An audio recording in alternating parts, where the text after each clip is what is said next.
ಬಿಜೆಪಿಯ ಮತ್ತು ಜಾತ್ಯತೀತ ಜನತಾದಳ ನಾಯಕರುಗಳು ಮತ್ತು ಕಾರ್ಯಕರ್ತರು ಅತ್ಯಂತ ಶ್ರಮವಹಿಸಿ ಈ ಲೋಕಸಭಾ ಚುನಾವಣೆಯಲ್ಲಿ ಸೋಮಣ್ಣ ಅವರ ಪರವಾಗಿ ಜಾತಿಯನ್ನು ಲೆಕ್ಕಿಸದೆ ನರೇಂದ್ರ ಮೋದಿ ಅವರ ನಾಯಕತ್ವಕ್ಕೆ ಬೆಂಬಲವನ್ನು ಸೂಚಿಸಿ ತಾವೇನು ಅತ್ಯಂತ ಹೆಚ್ಚಿನ ಬಹುಮತದಲ್ಲಿ ಆಯ್ಕೆ ಮಾಡಿದ್ದೀರಿ. ಕಳೆದ ಲೋಕಸಭೆಯ ಚುನಾವಣೆಗೆ ಎರಡು ಪಕ್ಷಗಳ ಮೈತ್ರಿಯ ಬೆಂಬಲವನ್ನು ಇಡೀ ರಾಜ್ಯದ ಜನತೆ ಅತ್ಯಂತ ಹೃದಯ ತುಂಬಿದ ವಿಶ್ವಾಸದಲ್ಲಿ ಭಾರತೀಯ ಜನತಾ ಪಕ್ಷ ಮತ್ತು ಜಾತ್ಯತೀತ ಜನತಾದಳದ 19 ಲೋಕಸಭಾ ಸದಸ್ಯರನ್ನ ತಾವೆಲ್ಲ ಆಯ್ಕೆ ಮಾಡಿ ಕಳಿಸಿದ್ದೇವೆ.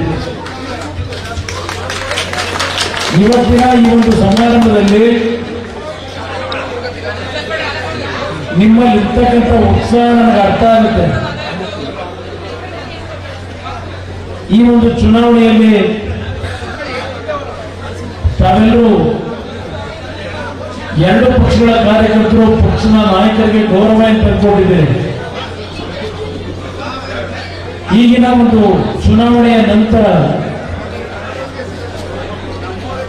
ಕೇಂದ್ರದಲ್ಲಿ ನರೇಂದ್ರ ಮೋದಿ ಅವರ ನಾಯಕತ್ವದಲ್ಲಿ 3ನೇ ಬಾರಿಗೆ ಅವರೇನು ಸರ್ಕಾರವನ್ನು ರಚನೆ ಮಾಡಿದ್ದಾರೆ. ನಡಿ ಈಗ ಶುರು ಮಾಡೋಣ. ಕೇಸರಿಯಿಂದ ಮನೋಲ್ಲಾಸ ಮನಸ್ಸು ಮತ್ತೇರಿ ಕುಣಿದಾಡಿದೆ ನೋಡು, ಮನಸ್ಸು ಮತ್ತೇರಿ ಕುಣಿದಾಡಿದೆ ನೋಡು. ಕ್ಷಣ ಕ್ಷಣವೂ ಆಚರಿಸಿ ಕೇಸರಿ ಹಬ್ಬ. ವಿಮಲ್ ಬಾಯಲ್ಲಿ ಹೇಳಿ ಕೇಸರಿ. ಈ ಮಂತ್ರಿಮಂಡಲದಲ್ಲಿ ಪ್ರೀತಿಯಿಂದ ಬೆಳೆಸಿರ್ತಕ್ಕಂಥ ನಿಮ್ಮ ಕುಟುಂಬದ ಅಣ್ಣನೋ ತಮ್ಮನೋ ಮಗನೋ ಅಂತಕ್ಕಂಥ ಭಾವನೆಯಿಂದ ಹಿರಿಯರು ಯುವಕರು ನೀವೆಲ್ಲ ನಮ್ಮ ತಾಯಂದಿರು ಸುಮಾರು 15-20 ವರ್ಷದಿಂದ ಬೆಳೆಸಿರ್ತಕ್ಕಂಥವ್ರು ನೀವು. ಇವತ್ತು ನಾನು ಕೇಂದ್ರದಲ್ಲಿ ಮಂತ್ರಿ ಆದಂತಹ ಒಂದು ಸನ್ನಿವೇಶ, ನರೇಂದ್ರ ಮೋದಿ ಅವರು ಏನು ಆಶೀರ್ವಾದ ಮಾಡಿದ್ದಾರೆ, ಸಹಕಾರ ಕೊಟ್ಟಿದ್ದಾರೆ. ಬಹುಶಃ ನಿಮ್ಮೆಲ್ಲರಲ್ಲಿ ಅಂದರೆ ನನ್ನ ಪಕ್ಷದ ಎರಡೂ ಪಕ್ಷದ ಕಾರ್ಯಕರ್ತರಲ್ಲಿ ನಿಮ್ಮ ಕುಮಾರಣ್ಣ ಮುಖ್ಯಮಂತ್ರಿ ಆಗಿದ್ದಾರೆ ಕೇಂದ್ರದಲ್ಲಿ ಅನ್ನೋ ಒಂದು ಉತ್ಸಾಹ ಏನಿದೆ ನಿಮ್ಮಲ್ಲಿ. ಆ ಉತ್ಸಾಹದ ಹಿನ್ನೆಲೆ ಇವತ್ತು ಈ ವೇದಿಕೆ ಮೇಲೆ ಈ ಒಂದು ತಾವುಗಳೇ ಎಲ್ಲರೂ ಜವಾಬ್ದಾರಿ ನಿರ್ವಹಣೆ ಮಾಡ್ತಾರೆ. ನಿಮ್ಮ ಹೃದಯದಲ್ಲಿರ್ತಕ್ಕಂಥ ಖುಷಿಯನ್ನ ಇಲ್ಲಿ ಹಂಚ್ಕೊಳ್ತಾ ಇದ್ದೀರಿ, ನನಗೆ ಅರ್ಥ ಆಗುತ್ತೆ. ಇಲ್ಲಿ ಇಷ್ಟು ದೊಡ್ಡ ವೇದಿಕೆ ಮೇಲೆ ಎಲ್ಲ ನಾಯಕರುಗಳು ಕೂತಿದ್ದಾರೆ, ಎರಡು ಪಕ್ಷಗಳ ನಾಯಕರು. ಜಿಟಿ ದೇವೇಗೌಡರು ಮೈಸೂರಿನಿಂದ ಈ ಕಾರ್ಯಕ್ರಮಕ್ಕೋಸ್ಕರಲೇ ಬಂದಿದ್ದಾರೆ. ಇನ್ನು ನಮ್ಮ ಶಾಸಕ ಮಿತ್ರರು ಕೃಷ್ಣಪೂರ್ಣ, ಸುರೇಶ್ ಬಾಬು, ಈ ಕಡೆ ಸುರೇಶ್ ಗೌಡರು, ನಮ್ಮ ಜ್ಯೋತಿ ಗಣೇಶ್ ಅವರು ಇವರೆಲ್ಲ ಇದ್ದಾರೆ. ನಮ್ಮ ಮಾಜಿ ಶಾಸಕರು ಆಗಲೇ ಶಿವರಾಜ್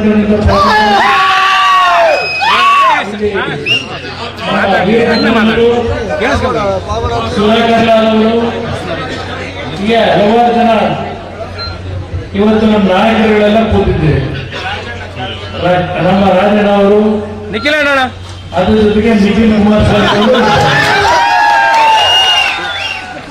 ಅಲ್ಲಿ ನಾಗರಣ್ಣ ಇದ್ರು. ಇತ್ತಾನೆ ಹೋದ್ರು, ಅವ್ರು ಏನೋ ಒಂದು ಬೇರೆ ಕಾರ್ಯಕ್ರಮಕ್ಕೆ ಹೋಗ್ಬೇಕು ಅಂತ ಹೇಳಿ ನಮ್ಮ ಯುವ ನಾಯಕ ನಮ್ಮ ಜಗದೀಶ್ ಇದ್ದಾನೆ, ನಮ್ಮ ಕೃಷ್ಣಕುಮಾರ್, ಆಮೇಲೆ ನಮ್ಮ ಎಲ್ಲಕ್ಕಿಂತ ಹೆಚ್ಚಾಗಿ ನಮ್ಮ ಲಿಂಗಪ್ಪಣ್ಣ, ನಾನು ಮುಖ್ಯಮಂತ್ರಿ ಮಾಡಬೇಕಾದ್ರೆ ಒಂದು ಓಟ್ ಕೊಟ್ಟರು ಅವರು ನನಗೆ.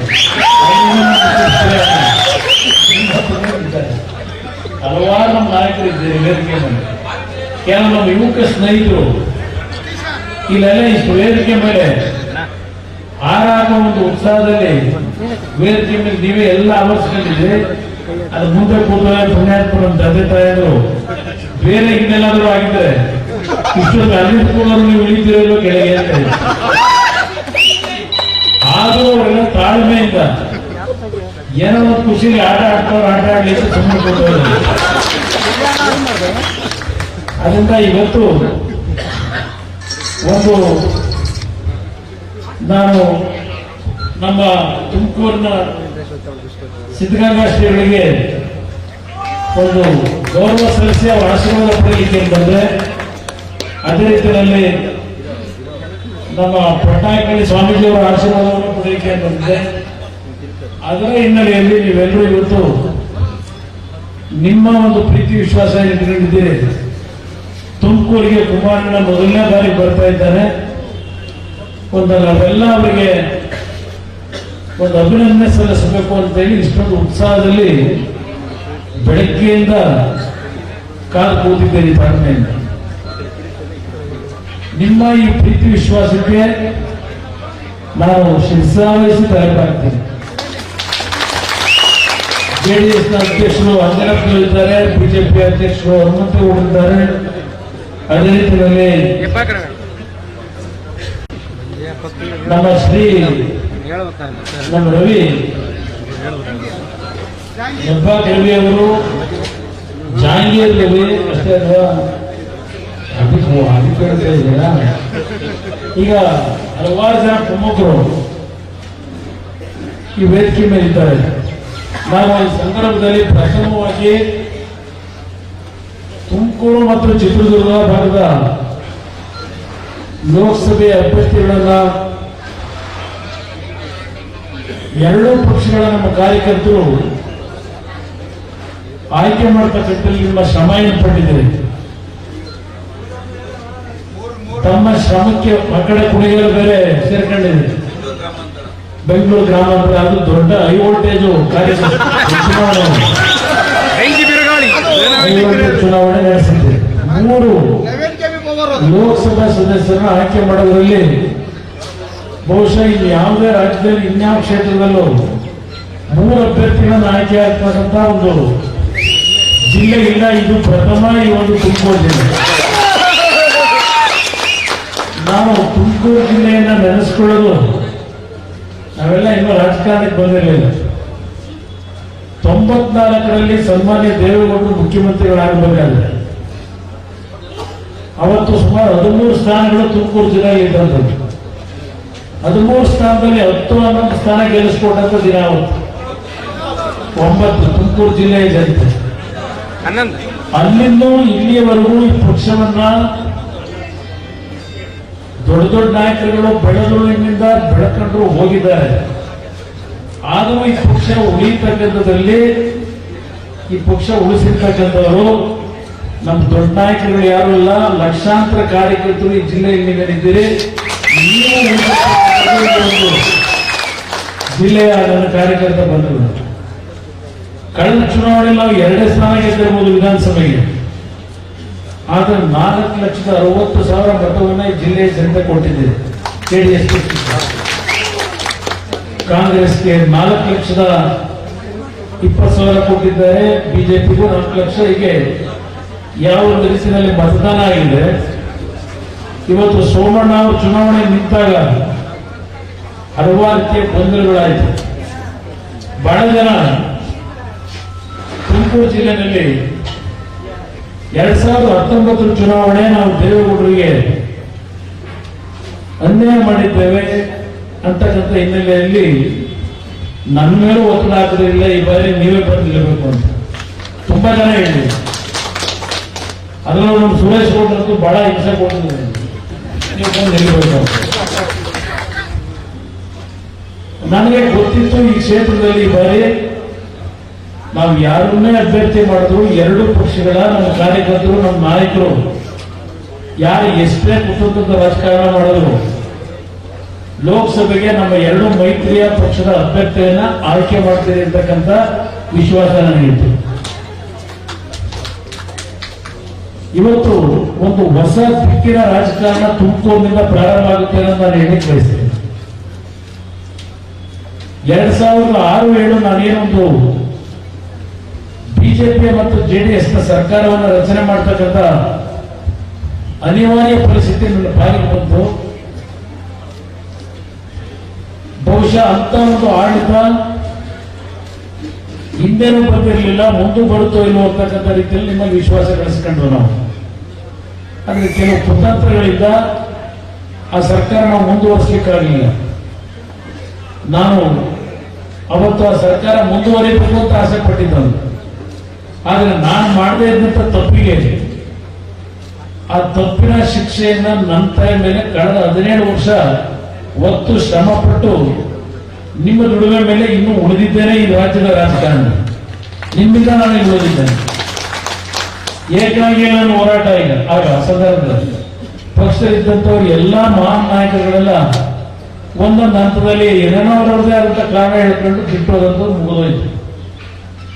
ಇವತ್ತು 2ನೇ ಅಧ್ಯಾಯ ಬಿಜೆಪಿಯ ಮತ್ತು ಜೆಡಿಎಸ್ನ ಒಂದು ಮೈತ್ರಿಯಿಂದ ಕರ್ನಾಟಕ ರಾಜ್ಯದಲ್ಲಿ ಪ್ರಾರಂಭ ಆಗಿದೆ ಅಂತಕ್ಕಂಥದ್ದು ನಾನು ಬುದ್ಧಿದಲ್ಲಿ ಇಟ್ಕೊಂಡಿದ್ದೇನೆ. 2ನೇ ಅಧ್ಯಾಯ ನಮ್ಮ ರಾಜಕೀಯ ಜೀವನದಲ್ಲಿ. ಇವತ್ತು ಪ್ರಧಾನಮಂತ್ರಿಗಳು ಸನ್ಮಾನ್ಯ ದೇವೇಗೌಡರ ಮೇಲೆ ಇಟ್ಟಿರ್ತಕ್ಕಂಥ ಒಂದು ಅತ್ಯಂತ ವಿಶ್ವಾಸ, ಬಹಳ ಗೌರವ ಇಟ್ಕೊಂಡಿದ್ದಾರೆ ದೇಶದ ಪ್ರಧಾನಮಂತ್ರಿಗಳು ದೇವೇಗೌಡರ ಮೇಲೆ. ಆ ಒಂದು ವಿಶ್ವಾಸ ಇರ್ಬೋದು, ಗೌರವ ಇರ್ಬೋದು, ಅದರ ಜೊತೆಗೆ ನಮ್ಮ ಹಳೆ ಕರ್ನಾಟಕದಲ್ಲಿ ಮೊದಲನೇ ಹಂತದಲ್ಲಿ ನಡೆದಂತ ಚುನಾವಣೆ 14 ಸ್ಥಾನದಲ್ಲಿ 12 ಸ್ಥಾನವನ್ನ ಗೆಲ್ಲಿಸಿಕೊಟ್ಟಂತ ಪುಣ್ಯಾತ್ಮ ಕಾರ್ಯಕರ್ತ ಬಂಧುಗಳು ಜೆಡಿಎಸ್ ಬಿಜೆಪಿಯಿಂದ ಈ ಭಾಗದ ಶ್ರಮ ಹಾಕಿದೆ. ಈ ಒಂದು ನಿಮ್ಮ ಶ್ರಮ ಇವತ್ತು ನಾನು ಕೇಂದ್ರದಲ್ಲಿ ಮಂತ್ರಿ ಆಗ್ತಕ್ಕಂಥ ಅವಕಾಶ ದೊರಕಿರ್ತಕ್ಕಂಥದ್ದೇನಿದೆ. ನಾನಿವತ್ತು ಮಂತ್ರಿ ಆಗಿದ್ರೆ ಅದ್ರ ಕೀರ್ತಿ ಕಳೆದ 17-18 ವರ್ಷದಿಂದ ನನ್ನನ್ನು ಸಾಕಿದ್ದೀರಲ್ಲ, ನಿಮ್ಗೆ ಏನೇ ಕಷ್ಟ ಸುಖ ಇರಲಿ, ನಿಮ್ಮ ನೋವುಗಳಿರಲಿ ಎಲ್ಲ ಮರೆತು ಇಲ್ಲಿಯವರೆಗೆ ನನ್ನನ್ನು ಕಾಪಾಡ್ಕೊಂಡ್ಬಂದ್ರಿ, ನನಗೆ ಶಕ್ತಿ ಕೊಟ್ಕೊಂಡ್ ಬಂದಿದ್ದೀರಿ. ನಿಮ್ಮ ಶಕ್ತಿಯಿಂದ ಇವತ್ತು ನನ್ನ ಧೈರ್ಯ ಮುಗಿಸಿದ್ದಾರೆ. ನಾನು ಮಂತ್ರಿ ಆಗಿದ್ದರೆ ಅದರ ಸಂಪೂರ್ಣ ಫಲ ನಿಮ್ಗಳೇ ದೊರಕಬೇಕಿದೆ. ಈಗ ನಾನು ಬರಬೇಕಾದ್ರೆ ಈಗ ಒಂದು ಕೊಬ್ಬರಿ ಹಾರ ಹಿಡ್ಕೊಂಡಿದ್ದೀವಿ, ಪ್ರೀತಿಯಿಂದ ರಾತ್ರಿ ಎಲ್ಲ ನಿಂತ್ಕೊಂಡು ಕೊಬ್ಬರಿ ಹಾರ ಮಾಡ್ತಿದ್ದೀವಿ. ಅಲ್ಲೇ ಅವನ್ನ ಮುಂಚೆ ಬರಲಿಲ್ಲವೇ, ನಾನು ಅವ್ನು ಹೇಳ್ತಾ ಇದ್ದೀನಿ, ನಾನು ಬಂದು ನನ್ನ ಕಿವಿಲಿ ಹೇಳ್ತೇನೆ, ಹಣ ನಾವು ನಿಮ್ಗೋಸ್ಕರ ಮಾಡಿಸಿದೀವಿ, ನಮಗೆ ಏನಾದ್ರು ಮಾಡಿ ಕೊಬ್ಬರಿ ಬೆಲೆ ಸ್ವಲ್ಪ ಸ್ಥಿರವಾಗಿ ನಿಲ್ತಕ್ಕಂಥ ಒಂದು ಬೆಲೆ ಕೊಡಿಸಿ ರೈತರು ಉಳಿಸುವಂತಕ್ಕಂಥ ಒಂದು ಸಂದೇಶ ಕೊಡ್ಲಿಕ್ಕೆ ಈ ಕೊಬ್ಬರಿ ಹಾರ ಮಾಡಿಸಿದ್ವಿ ಅಂತ ಅಂದ್ರೆ ನಾನು ಒಂದು ನಮ್ಮ ಕಾರ್ಯಕರ್ತ ಬಂಧುಗಳಿಗೆ ಮನವಿ ಮಾಡಿದ್ದೆ. 3ನೇ ಬಾರಿ ನನ್ನ ಉದ್ಯೋಗ ಒಂದು ವಾಲ್ವ್ ರಿಪ್ಲೇಸ್ಮೆಂಟ್ ಆಗಿದೆ. ಕಳೆದ 15 ವರ್ಷದಲ್ಲಿ 3ನೇ ಬಾರಿ ನನ್ನ ವಾಲ್ವ್ ರಿಪ್ಲೇಸ್ಮೆಂಟ್ ಆಗಿದೆ. ನಾನು ಶುಕ್ರವಾರ ಸಾಯಂಕಾಲ ಬೆಂಗಳೂರಿಗೆ ಬಂದೆ. ದೆಹಲಿಯಲ್ಲಿ ಮಂತ್ರಿಯಾಗಿ ಜವಾಬ್ದಾರಿಯನ್ನು ತೆಗೆದುಕೊಂಡ ನಂತರ ಶುಕ್ರವಾರ ಏನ್ ಬಂದೆ, ಶುಕ್ರವಾರ ಬಂದು ಶನಿವಾರ ಏರ್ಪೋರ್ಟ್ನಿಂದ ಶುಕ್ರವಾರ ಬೆಳಗ್ಗೆಯಿಂದ ಶುರುವಾಯಿತು. ಶುಕ್ರವಾರ ಬೆಳಗ್ಗೆ ಏರ್ಪೋರ್ಟ್ನಿಂದ ಚಿಕ್ಕಬಳ್ಳಾಪುರ, ದೇವರಹಳ್ಳಿ, ಆ ಕಡೆ ಕೋಲಾರದ ಭಾಗದ ಜನ ಸುಮಾರು ಒಂದು 20-25 ಸಾವಿರ ಜನ ಏರ್ಪೋರ್ಟ್ ರೋಡ್ನಲ್ಲಿ ಸೇರಿ ಅಲ್ಲಿ ಪ್ರಾರಂಭ ಆದಂತ ಸಭೆ ನಾನು ಒಂದು ಅಭಿನಂದಿಸಬೇಕು ಅಂತ ಹೇಳಿ ಅಲ್ಲಿಂದ ಪಕ್ಷದ ಕಚೇರಿ 5 ಗಂಟೆವರೆಗೂ ಪಕ್ಷದ ಕಚೇರಿ ಸಭೆ ಆಯಿತು. ಕಾರ್ಯಕರ್ತರು ಎಲ್ಲ ಕಡೆಯಿಂದ ರಾಜ್ಯದಿಂದ ಬಂದಿದೆ. ಅದಾದ ನಂತರ ಗವರ್ನರ್ ಭೇಟಿ ಮಾಡಿದೆ. ಅಲ್ಲಿಂದ ನನ್ನ ತಂದೆ ತಾಯಿ ಜನ್ಮ ಕೊಟ್ಟಂತ ತಂದೆ ತಾಯಿ ಆಶೀರ್ವಾದನೆ ಪಡೆದಿರಲಿಲ್ಲ. ನಾನು ಅಲ್ಲಿ ಹೋಗಿ ಅವರ ಆಶೀರ್ವಾದ ಪಡೆದು ರಾತ್ರಿ 7:15 ಗಂಟೆಗೆ ತಿರುಪತಿ ಹೊರಟೆ. ಅಲ್ಲಿ ತಲುಪಿದ್ದು ರಾತ್ರಿ 12 ಗಂಟೆ. 2 ಗಂಟೆಗೆ ದೇವ್ರ ದರ್ಶನ, ಮತ್ 4:15 ಅಲ್ಲಿಂದ ಹೊರಟೆ. ಅಲ್ಲಿಂದ ಹೊರಟವನು ಮತ್ತೆ ಮಂಡ್ಯ ಜಿಲ್ಲೆ ಚನ್ನಪಟ್ಟಣ ಮತ್ತೆ ಸ್ಪೀಕರ್ ರಾಜೀನಾಮೆ ಕೊಡೋದು ಇದೆಲ್ಲ ಮುಗಿಸಿ ರಾತ್ರಿ 11 ಗಂಟೆಗೆ ಮಂಡ್ಯ ಜಿಲ್ಲೆಯಲ್ಲಿ ಜಿಲ್ಲೆಯ ಅಧಿಕಾರಿಗಳು ಮತ್ತು ಎಲ್ಲರ ಸಭೆನ ನಾನು ಮುಕ್ತಾಯಗೊಳಿಸಿದ್ದು ರಾತ್ರಿ 11:15 ಗಂಟೆ. ಅಲ್ಲಿಂದ ಬೆಂಗಳೂರು ಮತದಾನ ಪಡೆದು ರಾತ್ರಿ ಮತ್ತೆ 1:15 ಗಂಟೆ. ಮೈಸೂರು ಹೇಳ್ತು ಕ್ಯಾನ್ಸಲ್ ಮಾಡಿದ್ರು, ಚಾಮುಂಡಿಪೇಟೆ ಹೋಗಕ್ಕಾಗಿಲ್ಲ. ನೆನ್ನೆ ಮತ್ತೆ ನಮ್ಮ ಚುಂಚನಗಿರಿ ಕ್ಷೇತ್ರಕ್ಕೆ ಹೋಗಿ ಕಾಲಭೈರೇಶ್ವರನ ಒಂದು ಆಶೀರ್ವಾದ ಅನುಗ್ರಹ ಪಡಿಬೇಕು, ಸ್ವಾಮೀಜಿಯವರ ಆಶೀರ್ವಾದ ಪಡಿಬೇಕು ಅಂತ ಅಲ್ಲಿ ಹೋದೆ. ಅಲ್ಲಿಂದ ನಾನು ಬಿಡಿಸ್ಕೊಂಡ್ ಬರೋದ್ರಲ್ಲಿ 4 ಗಂಟೆ. ಯಾಕೆಂದ್ರೆ ನನಗೆ ಕೇಂದ್ರ ಸರ್ಕಾರದಲ್ಲಿ 2 ದೊಡ್ಡ ಖಾತೆಗಳನ್ನು ಕೊಟ್ಟಿದ್ದಾರೆ. ಒಂದು ಹೆವಿ ಇಂಡಸ್ಟ್ರೀಸ್ ಅಂದರೆ ಬೃಹತ್ ಕೈಗಾರಿಕೆ, ಮತ್ತೆ ಇನ್ನೊಂದು ಉಕ್ಕು ಸಚಿವಾಲಯ. 2 ತುಂಬಾ ಸೂಕ್ಷ್ಮವಾದಂತಹ ಖಾತೆಗಳು. 2 ಖಾತೆಗಳಲ್ಲಿ ನಾನು ಸ್ವಲ್ಪ ಶ್ರದ್ಧೆ ಇಟ್ಟು ಕೆಲಸ ಮಾಡಿದ್ರೆ ದೇಶದ ಒಂದು ಆರ್ಥಿಕ ಪರಿಸ್ಥಿತಿಗಳನ್ನು ಇವತ್ತು ಸದೃಢವಾಗಿ ಬೆಳೆಸಲಿಕ್ಕೆ ಸಾಧ್ಯ ಇದೆ. ಮತ್ತೆ ನಮ್ಮ ಯುವಕರುಗಳಿಗೆ ಉದ್ಯೋಗಗಳನ್ನ ಕೊಡ್ತಕ್ಕಂಥ ಒಂದು ಕೆಲಸವನ್ನು ಪ್ರಾಮಾಣಿಕವಾಗಿ ನಿರ್ಮಾಣ ಮಾಡ್ತಕ್ಕಂಥ ಅವಕಾಶ ಇದೆ 2 ಇಲಾಖೆಗಳಲ್ಲಿ. ಆದ್ರೆ 2 ದೊಡ್ಡ ಇಲಾಖೆಗಳಿದೆ. ರಾಜ್ಯದಲ್ಲಿ ನಾವು ಸರ್ಕಾರ ಮಾಡೋದು ಬೇರೆ, ದೆಹಲಿಯಲ್ಲಿ ನಾವು ಸರ್ಕಾರ ಮಾಡಬೇಕಾದ್ರೆ ಹಲವಾರು ರೀತಿಯ ಅಲ್ಲಿಯ ಒಂದು ನಡವಳಿಕೆಗಳೇನಿದೆ ಅದನ್ನು ಅರ್ಥ ಮಾಡ್ಕೊಳ್ಳೋದಕ್ಕೆ ಸ್ವಲ್ಪ ಸಮಯ ಬೇಕು ನಮಗೆ. ಬಹಳ ದೊಡ್ಡ ಇಲಾಖೆಗಳಿದೆ. ಅಲ್ಲಿ ಬರೀ ಇಂಗ್ಲಿಷು ಇಲ್ಲೇ ನಡೆಯೋದು, ನಾವು ಕನ್ನಡದಲ್ಲಿ ಮಾತಾಡಕ್ ಹೋದ್ರೆ ಆಗಲ್ಲ. ಇದು ಬೇರೆ ಒಂದು ಕಡೆ. ಅದರಿಂದ ನನಗೆ ಸ್ವಲ್ಪ ಅಲ್ಲಿ ನಮ್ಮ ದೊಡ್ಡ ದೊಡ್ಡ ಅಧಿಕಾರಿಗಳು, ಯಾಕೆಂದ್ರೆ ನನ್ನ ಇಲಾಖೆಯಲ್ಲಿ 2 ಇಲಾಖೆಯಲ್ಲಿ ಇರ್ತಕ್ಕಂಥ ಸೆಕ್ರೆಟರಿಗಳೇ IAS ಪಾಸ್ ಮಾಡಿರ್ತಕ್ಕಂಥವ್ರು 17-20 ಜನ ಇದ್ದಾರೆ ಒಂದೊಂದು ಇಲಾಖೆ. ಅವ್ರನ್ನೆಲ್ಲ ಕೆಲಸ ಮಾಡ್ತಕ್ಕಂಥದ್ದನ್ನ ಅವರಿಂದ ಕಲಿತು ಅವ್ರನ್ನೂ ವಿಶ್ವಾಸ ತಗೊಂಡು ಕೆಲಸ ಮಾಡಬೇಕು. ಈಗ ಮುಂಚೆ ಏನೋ ಬರಲಿಲ್ಲ, ಅದೇನೋ ಕೊಬ್ಬರಿ ಹಾಕ್ಸ್ಕೊಳಕ್ ನಾನು ಅಂತೇಳಿ ಈಗ ಹೇಳ್ತಾನೆ ನಮ್ಮ ಸತೀಶ್. ನನಗೆ ಕಾರ್ಯ ಹಿಡಿಯಕ್ಕೆ ಆಗ್ತಾ ಇಲ್ಲ, ಸುಸ್ತಾಗಿದೆ. ನಿಮ್ಮನ್ನು ನೋಡಿದ್ರೆ ಸುಸ್ತಾಗಿ ಮರ್ತೋಗ್ಬಿಡ್ತೀನಿ. ಎಷ್ಟೇ ಸುಸ್ತಿದೆ. ನಮ್ದು ಇಲ್ಲಿ ಜಿಡಿ ದೇವ್ರಿಗೆ ಹೇಳ್ತೀವಿ ಪಕ್ಕದಲ್ಲಿ, ಇದೇನ್ ನಿನ್ ಕತೆ ಇದು, ಅಟ್ಲೀಸ್ಟ್ 1 ದಿವಸವಾದ್ರೂ ರೆಸ್ಟ್ ತಗೊಳ್ಳದೆ. ಈಗ ನೀನ್ ಸುತ್ಕೊಂಡು ಕೂತ್ಕೊಂಡ್ರೆ ನಿನ್ ಪರಿಸ್ಥಿತಿ ಏನಾಗುತ್ತೆ, ನೀನ್ ಕೆಲಸ ಹೆಂಗ್ ಮಾಡ್ತೀಯ, ದೆಹಲಿಗೆ ಹೋಗಿ ಸ್ವಲ್ಪ ನಿನ್ನ ಬದಲಾವಣೆ ಮಾಡ್ಕತ್ತೆ ಕಿವಿಲಿ ಹೇಳ್ತಾ ಕೂತೀನಿ. ಆದ್ರೆ ನಾನು ಆ ರೀತಿ ನಿಮ್ಮಿಂದ ದೂರ ಹೋಗಿ ವಿರಾಮ ತಗೊಳ್ಳ ಒಂದು ನಡವಳಿಕೆ ನಾನು ಮರ್ತಾಗಿ 18-20 ವರ್ಷ ಆಗೋಗಿದೆ. ನಾನು ಭೇಟಿ ಮಾಡಕ್ ಬರೋರು ಬೆಳಿಗ್ಗೆ ಪ್ರಾರಂಭ ಆದ್ರೆ ಸಾಯಂಕಾಲ 5, 6, 8 ಗಂಟೆ ಆದ್ರೂ ಬರ್ತಾನೆ ಇದ್ದಾರೆ. ನಾನು ಯಾರು ಇಷ್ಟೊಂದಲ್ಲಿ ಯಾಕೆ ಬಂದಿದೆ ಅಂತ ಕೇಳಿದ್ದೀನಿ. ಅವ್ರು ಎಲ್ಲರೂ ಕಷ್ಟ ಸುಖ ಕೇಳೋದು ಮೊದಲಿಂದ ನಡ್ಕೊಂಡು ಬಂದ್ಬಿಟ್ಟಿದ್ದೀನಿ. ಈಗ ನಾನು ಬದಲಾವಣೆ ಮಾಡ್ಕೊಳ್ಳೋದು ನೀವು ಒಪ್ಕೊತೀರ, ನೀವು ನಾನು ಬದಲಾವಣೆ ಮಾಡ್ಕೊಂಡ್ರೆ ಏನಪ್ಪ ಕುಮಾರಣ್ಣ ಮಂತ್ರಿ ಇದ್ದಾಗ ಮತ್ತೆ ಆಗಬೇಕು, ದೂರಿಂದ ದೂರ ಆಯ್ತು ನಮ್ಗೆ ಬದಲಾವಣೆ ಆಗ್ತದೆ ಅಂತ ಅದು ಬೇರೆ ನನಗೆ ಆಚಾರ. ಅದಕ್ಕೋಸ್ಕರ ನನಗೆ ಎಷ್ಟೇ ಸಮಸ್ಯೆ ಇದ್ರು ಅರ್ಥ ಮಾಡ್ಕೊಳ್ತೇನೆ. ಈಗ ಇದು ಏನಿದೆ ನಮ್ಮ ಮಂಟು ಓದ್ತಾರ ಒಂದು ಮಾತು ಹೇಳ್ತೇನೆ. ನನಗೆ ಕೊಬ್ಬರಿ ಬೆಲೆ ಇವತ್ತೇನು ಕೇಂದ್ರ ಸರ್ಕಾರದಲ್ಲಿ ಮೊನ್ನೆ 300 ರೂಪಾಯಿ ಜಾಸ್ತಿ ಮಾಡೋದಿಲ್ಲ. ದೇವೇಗೌಡರೇ ಒಪ್ಪುದು, ನಾನು ಪ್ರಧಾನಮಂತ್ರಿಗಳನ್ನ ಭೇಟಿ ಮಾಡೋದು ನಾನು ಇದ್ದೇವೆ. ಇವತ್ತಿರ್ತಕ್ಕಂಥ ಕೊಬ್ಬರಿಯ ಬೆಲೆ ಮತ್ತು ಈ ಸಿಸ್ಟಮ್ಗಳಿದೆಯಲ್ಲ, ರಿಜಿಸ್ಟ್ರೇಷನ್ ಮಾಡಿಸಿ ಮತ್ತೆ ನಾವು ರಿಜಿಸ್ಟ್ರೇಷನ್ ಮಾಡಿಲ್ಲ ಅಂತ ಹೇಳಿ ಮತ್ತೆ ನೀವು ಬೆಳೆದಿರ್ತಕ್ಕಂಥ ಕೊಬ್ಬರಿ ಮಾರಾಟ ಮಾಡೋಕ್ಕಾಗಿದೆ. ಮತ್ತೆ ಮಾರಾಟ ಮಾಡಿ 3 ತಿಂಗಳು 4 ತಿಂಗಳ ದುಡ್ಡು ತಗೊಳ್ಳೋದೇ ಕೊಡದೆ ಹಲವಾರು ರೀತಿ ಸಮಸ್ಯೆಗಳಿಗೆ ಇದೆ. ನನಗೆ ಗೊತ್ತಿದೆ. ಒಂದು ನನಗೆ 6 ತಿಂಗಳ ಅವಕಾಶ ಕೊಡಿ. ನನಗೆ ಯಾವಾಗ ಸಮಾಧಾನ, ನಾನು ಕೆಲವು ವಿಷಯ ಸಾರ್ವಜನಿಕವಾಗಿ ಹೇಳಬಾರದು. ಆದ್ರೆ ನನ್ನ ರೈತ